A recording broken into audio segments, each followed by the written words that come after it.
সুপ্রিয় দর্শক, সংবাদপত্র বাংলাদেশে আপনাদেরকে স্বাগতম। শুভ সকাল। আজ আমরা দৈনিক পত্রিকাগুলোর প্রধান শিরোনাম নিয়ে আলোচনা করব। তার আগে আমাদের সঙ্গে আজকে অতিথি হিসেবে আছেন সিনিয়র সাংবাদিক রফিকুল ইসলাম রতন। আপনাকে স্বাগতম। ধন্যবাদ। আমরা আলোচনা যাওয়ার আগে প্রথমে সংবাদপত্রের শিরোনামগুলো পড়ে নিচ্ছি, তারপর আপনার সঙ্গে নিয়ে কথা বলবো। দৈনিক প্রথম আলো, মুখের কথায় বাজার থামছে না, নিত্যপণ্যের দাম নিয়ে মূল হেডলাইন। দৈনিক ইত্তেফাক, এসএসসির রেজাল্ট নিয়ে হেডলাইন। সব সূচকে এগিয়ে মেয়েরা, এসএসসির ফলাফল, কমেছে জিপিএ, বেড়েছে পাস, গণিত ইংরেজিতে ভালো ফল। The Business Standard, good news, World Bank offers quick access to 10% off undisbursed loans for crisis response. দৈনিক আজকের পত্রিকা, ঋণের বিলম্বে ঝুলছে রেলপথ প্রকল্প। দৈনিক কালবেলা, ভ্যাটের বোঝা বাড়ছে আইএমএফের চাপে। ওবায়দুল কাদের, বিএনপি নেতাদের মৌলিক চরিত্র অসত্য বলা। দৈনিক দেশ রূপান্তর, ফেল করেছে বলে গালমন্দ করবেন না প্রধানমন্ত্রী।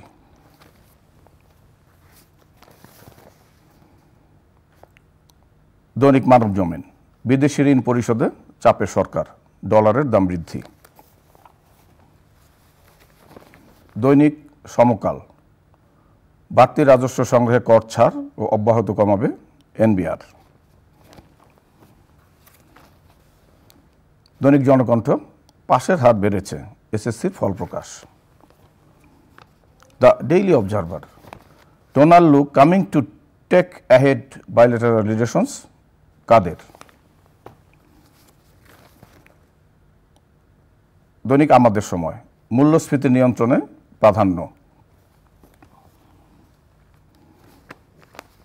দৈনিক যুগান্তর, এসএসসি ফল প্রকাশ অনুষ্ঠানে প্রধানমন্ত্রী, ছেলেরা সংখ্যায় কেন কম, ফলে কেন পিছিয়ে। কালের কণ্ঠ, বাজারে ডলার উধাও, ব্যাহত হচ্ছে এলসি ডলার সংকট। এই ছিল মোটামুটি আজকের দৈনিকগুলোর প্রধান শিরোনামগুলো। তো আপনি শুরু করেন, কোন বিষয়টা নিয়ে শুরু করবেন? প্রথমে ছিল বাজার। ধন্যবাদ কলান্দা, চ্যানেল আইকেও ধন্যবাদ। আজকে শুরুতেই আমি বলতে চাচ্ছি যে প্রথম আলো যে হেডিংটা করেছে যে মুখের কথায় বাজার থামছে না, আসলে এটার সঙ্গে আমরা সকলেই জড়িত। উচ্চ নিচ্চ মধ্যবিত্ত নিম্নবিত্ত সকল শ্রেণীর মানুষের বাজারঘাটের যে নিত্যপণ্যের যে স্ফীতি, এই স্ফীতি কোনোভাবেই নিয়ন্ত্রণ করা যাচ্ছে না।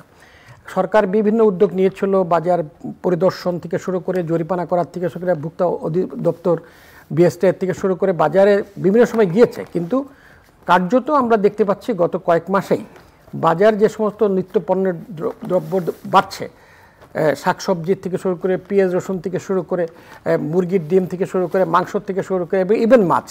গতকালকে বিআইডিএসের একটা স্টাডি আছে যে মুদ্রাস্ফীতি 15% ক্রস করেছে শুধুমাত্র মাছ এবং এই বিদেশি যে পণ্যগুলো, ধর পেঁয়াজ, আদা, এই দামগুলোতে।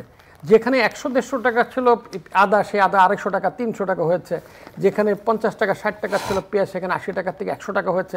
সামনে কোরবানির ঈদকে কেন্দ্র করে এখনই এক শ্রেণীর সিন্ডিকেট তারা এইটা নিয়ন্ত্রণ করা শুরু করেছে। এবং আমি বলবো যে সংশ্লিষ্ট যারা সরকারের বাণিজ্য মন্ত্রণালয় সহ যারা আছেন, তারা যদি এখনই বাজারের দিকে নজর না দেন, মশলা, পেঁয়াজ, ডিম এবং অন্যান্য জিনিস, তাহলে কিন্তু সামনে ঈদকে কেন্দ্র করে একটি মৌসুমি মুনাফালোভী শ্রেণী বাজারটাকে আরও নিয়ন্ত্রণ করবে, যেটা ভোক্তাদের জন্য আরও কষ্টকর হবে বলে আমি মনে করি। আরেকটি বিষয় যে এসএসসি রেজাল্ট নিয়ে প্রধানমন্ত্রী বলেছেন যে ছেলেরা রেজাল্টে পিছিয়ে কেন, মেয়েরা এগিয়ে, ধন্যবাদ জানিয়েছেন। কিন্তু সেখানে তিনি একটি কথা বলেছেন যে সবাইকে, প্রায়ই প্রধানমন্ত্রী তার বক্তব্যে বলছেন যে কিশোর গ্যাং এই রেজাল্টের পেছনে সম্পৃক্ততা আছে কিনা খতিয়ে দেখতে এবং এ ব্যাপারে নজর দেওয়ার জন্য বলেছেন। দেখুন, এবার ফলাফল বিশ্লেষণ করলে দেখা যায় যে গত 7 বছর যাবৎ ধারাবাহিকভাবে মেয়েরা ছেলেদের থেকে ভালো করছে। তো কেন ভালো করছে? এটা নিয়ে বিভিন্ন শিক্ষাবিদরা অ্যানালাইসিস করেছেন। মাননীয় প্রধানমন্ত্রী তার বক্তব্যে সুস্পষ্টভাবে বলেছেন যে ছেলেদের একটা বড় অংশ, বিশেষ করে যে সমস্ত এলাকাতে নজরদারি নেই, যেখানে মাদকদ্রব্যের বেশি ব্যবহার হয়, সেখানে এক শ্রেণীর কিশোর তরুণরা কিশোর গ্যাংয়ের সঙ্গে মাদকদ্রব্যের সঙ্গে সম্পৃক্ত হয়ে যাওয়ার কারণে পড়াশোনার দিকে তারা পিছিয়ে পড়েছে এবং সেই কারণে সেই সুযোগটা নিয়ে মেয়েরা এগিয়ে যাচ্ছে। এবং প্রধানমন্ত্রী ক্যাটাগরিক্যালি বলেছে যে খুঁজে বের করতে হবে এবং অবশ্যই তার নিয়ন্ত্রণ করতে হবে। এবং আপনি নিশ্চয়ই এটাও জানেন যে গত কয়েকদিন যাবৎ আমাদের ডিবি প্রধান হারুন সাহেব তার বক্তব্যে বলেছেন যে মাননীয় প্রধানমন্ত্রীর নির্দেশের পরে ঢাকাসহ সারা বাংলাদেশে কিশোর গ্যাং যার সঙ্গে যারা মাদকের সঙ্গে যুক্ত এই সমস্ত তরুণ কিশোরদেরকে আইনের আওতায় আনার জন্য সরকার যৌথভাবে আইন প্রয়োগ করা শুরু করেছে। এবং আমি মনে করি যে শুধু আইন শৃঙ্খলা বাহিনী নয়, মাননীয় প্রধানমন্ত্রী আহ্বানের প্রেক্ষিতে যদি অভিভাবকরা এই বিষয়টার দিকে নজর দেন তাহলে একমাত্র কিশোরদেরকে এই বিপদ থেকে ফিরত এনে আবার শিক্ষার দিকে মনোনিবেশ করা সম্ভব হবে। এবং তাহলে আর আমাদের এই হেডিং করতে হবে না যে এবারও মেয়েরা এগিয়ে ছেলেরা পিছিয়ে। আরেকটি বড় খবর বাংলাদেশের জন্য যে যুক্তরাষ্ট্রের সাথে আমাদের বাইল্যাটারাল সম্পর্ক উন্নয়নের জন্য যে ডোনাল্ড লু কাল আসছেন বাংলাদেশে। তো এ নিয়ে ওবায়দুল কাদের বলেছেন যে আগের যে সম্পর্কগুলো ছিল বাইল্যাটারাল সম্পর্কগুলো আরও এগিয়ে নেওয়ার জন্য এসেছে এবং এ প্রসঙ্গে বিএনপিকেও কিছুটা মানে কটাক্ষ করে তিনি এ বিষয়ে কথা বলেছেন আর কি। ধন্যবাদ দাদা। ডোনাল্ড লুকে নিয়ে কিন্তু বাংলাদেশে অনেক আলোচনা, আমাদের নির্বাচনের আগে একাধিকবার ডোনাল্ড লু এসছেন, আমাদের যে স্যাংশনের ব্যাপারে তিনি কথা বলেছেন, আমাদের নির্বাচন যদি এই হয় সেই হয় তাহলে কি হবে তার জন্য আমাদেরকে কিছুটা হলেও পরোক্ষভাবে হলেও তিনি ইঙ্গিত দিয়েছিলেন।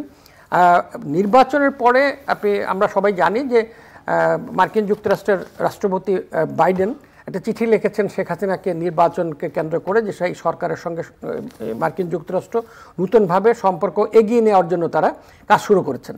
গতকালকে স্পষ্টভাবে বলেছেন, তার আগে পররাষ্ট্রমন্ত্রী ডক্টর হাসান মাহমুদও বলেছেন যে কেন ডোনাল্ড লু আসছেন। তো এটাকে গতকালকে আওয়ামী লীগের সাধারণ সম্পাদক ওবায়দুল কাদের সাহেব স্পষ্ট করে বলেছেন যে ডোনাল্ড লু আসছেন বাইডেন যে চিঠি দিয়েছেন প্রধানমন্ত্রী শেখ হাসিনাকে সেই চিঠির প্রেক্ষিতে দুই দেশের সম্পর্ককে আরও উন্নতির পথে নিয়ে যাওয়ার জন্য। এবং এর পূর্বেও ডোনাল্ড লুর পূর্বেও কিন্তু আমেরিকান যুক্তরাষ্ট্রের আরও দুইজন গুরুত্বপূর্ণ পররাষ্ট্র মন্ত্রণালয়ের দুজন কর্মকর্তা বাংলাদেশ সফর করে গেছেন। তারা কিন্তু সে একই কথা বলেছেন যে বাংলাদেশের সঙ্গে তার সম্পর্ককে আরও উন্নয়নের দিকে নিয়ে যেতে চায় এবং দুই দেশের সম্পর্ককে একটি এমন জায়গা নিয়ে যেতে চায় যে আরও মজবুত করে দু দেশও যেন আমরা এগিয়ে যেতে পারি।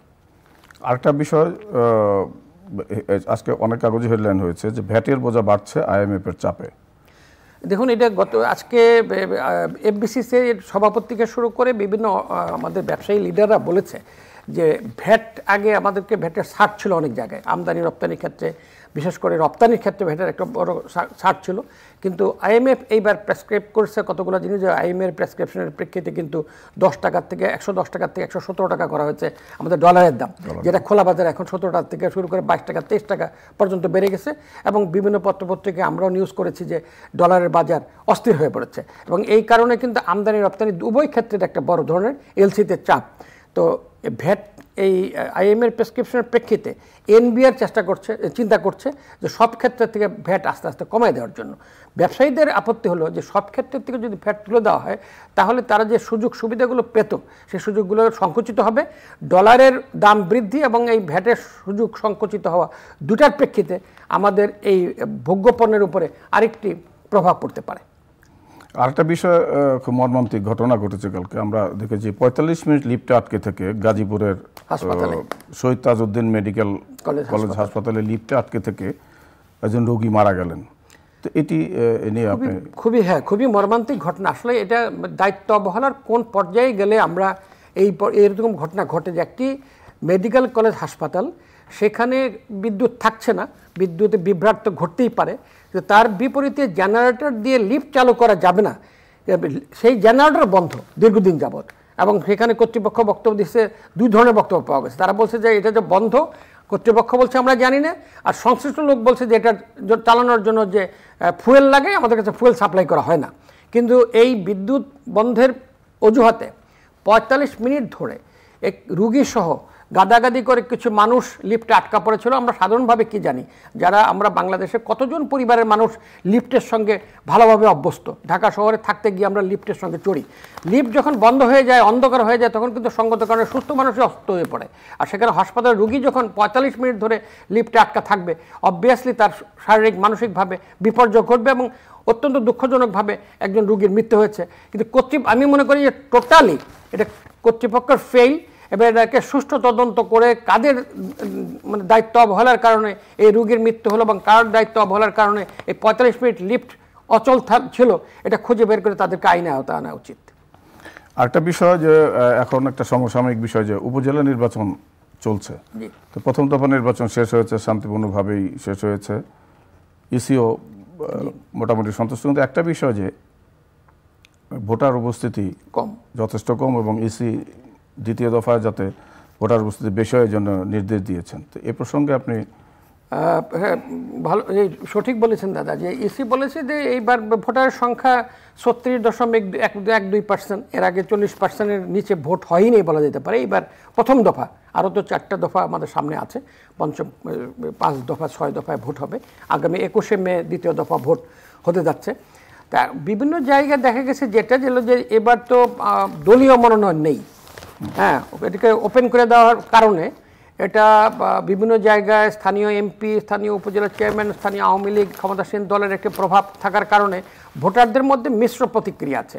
এক শ্রেণীর ভোটার মনে করে যে গিয়ে তো লাভ নাই, আওয়ামী লীগেরই ক্যান্ডিডেট, কারণ যারা দাঁড়াইছে তারা 3-4 জনের মধ্যে দেখা যায় 4 জনই আওয়ামী লীগের ক্যান্ডিডেট, বলে তাদের মধ্যে একজন পাশ করবে। সুতরাং যেহেতু প্রধান বিরোধী দল বিএনপি সহ অন্যান্য বিরোধী দলরা এই নির্বাচনে অংশগ্রহণ করেনি, এই একটা অনীহা আছে। আরেকটি গুরুত্বপূর্ণ বিষয় হলো যে এই সময়টা বাংলাদেশের, এই সময়টা মে জুনটা সারা বাংলাদেশের একই সময়ে মৌসুমি ফসল কাটার একটা খুব বড় সময়, যার ফলে ভোটারদের কাছে ভোট দেওয়া, বাংলাদেশের ভোটারদের কাছে কত % ভোটারের কাছে ভোট দেওয়া, আমার ক্ষেতের ফসল কাটার চেয়ে ভোট দেওয়াটা গুরুত্বপূর্ণ, সেটাও একটা বিবেচ্য বিষয়। সব কিছু মিলে ভোটার পার্সেন্টেজ কম হয়েছে। সব যেটা বলেছে নির্বাচন কমিশন, যেটা বলেছে যে ভোটারদেরকে কেন্দ্রে আনার দায়িত্ব তো ইলেকশন কমিশনের না।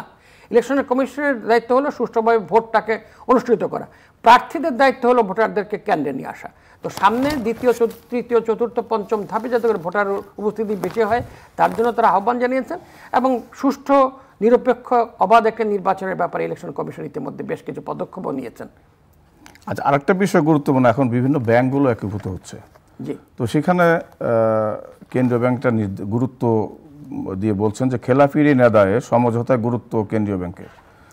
তো মামলার থেকে মামলা না করে এটা সমঝোতা করে টাকাটা আদায়ের আদায়ের গুরুত্ব আরোপ করেছেন তিনি। এই বিষয়টা আপনি কিভাবে দেখছেন? এটা IMF এটাকে চাপ দিয়েছিল যে খেলাপি ঋণ অবশ্যই আদায় করতে হবে।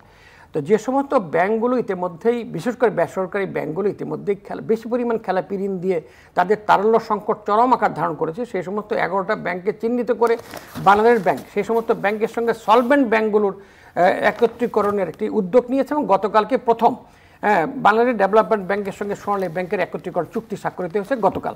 এই প্রথম শুরু হলো ইতিমধ্যেই, এবং কেউ কেউ কিন্তু আবার একত্রীকরণের বিপক্ষে মতামত দিয়েছে। যেমন ন্যাশনাল ব্যাংক, তারা নতুন পর্ষদ গঠিত হয়েছে, চেয়ারম্যান দায়িত্ব নিয়েছেন, তারা বলেছেন যে আমরা অন্য কারোর সঙ্গে আমরা মার্চ করব না, আমরা খেলাপি ঋণ আদায় থেকে শুরু করে নিজেদের তারল্য সংকট দূর করার জন্য আমরা উদ্যোগ নেব।